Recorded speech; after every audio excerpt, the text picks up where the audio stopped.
അസ്സലാമലൈക്കും. എൻ്റെ മോനെ നിങ്ങളെല്ലാവരും സഹായിക്കും.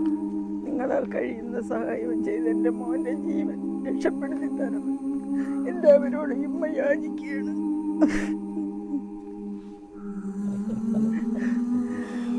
അവൻ്റെ ശരീരത്തിൽ ഇനി സൂചിക്കാൻ ഒരു സ്ഥലമില്ല.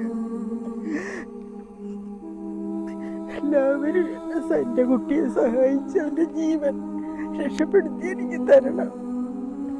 എല്ലാവരോടും ഇമ്മ യാചിക്കുകയാണ്. അസ്സലാമലൈക്കും വറഹ്മത്തുള്ളാഹി വബറകാതുഹു. പ്രിയപ്പെട്ടവരെ, ഒരുപാട് സങ്കടത്തോടു കൂടി ഞങ്ങളുടെ മുന്നിലേക്ക് ഞാൻ ഈ വീഡിയോ ആയിട്ട് വരുന്നത്. സത്യം പറഞ്ഞാൽ അറിയാതെ കണ്ണിന്ന് വെള്ളം വന്നു പോവാ. ഈ ഉമ്മ എത്ര കാലായി അറിയോ തൻ്റെ മകന് വേണ്ടിയിട്ട് പൊതുസമൂഹത്തിന് മുന്നിൽ നിന്ന് കൈ നീട്ടുന്നത്. എല്ലാവരും ആലോചിക്കും, നമ്മളെ മാതാവിനാണ് ഈ ഗതികേട് വരുന്നെങ്കിൽ ഉമ്മ എത്ര പ്രാവശ്യം വീഡിയോ മാറ്റി തന്റെ മകന്റെ അവസ്ഥ പൊതുസമൂഹത്തെ കാണിക്കുന്നത്. സങ്കടം സഹിക്കാൻ കഴിയണില്ല. ഇനിയെങ്കിലും നിങ്ങളൊന്ന് ഈ പൊന്നുമ്മാന്റെ മകനെ ജീവിതത്തിൽ തിരിച്ചു കൊണ്ടുവരാൻ. ഇവർക്ക് സമ്പാദ്യങ്ങളൊന്നും വേണ്ട, ഒരുപാട് സമ്പാദ്യങ്ങൾ ഉണ്ടായിട്ട് ജീവിച്ച ആളുകളാ. ഒരു അസുഖം വന്നപ്പം ഉള്ളതെല്ലാം വിറ്റ് പെറുക്കിയിട്ട് കടം വാങ്ങിയിട്ട് ചികിത്സിക്കേണ്ട അവസ്ഥയിലേക്ക് പോയൊരു കുടുംബമാണിത്.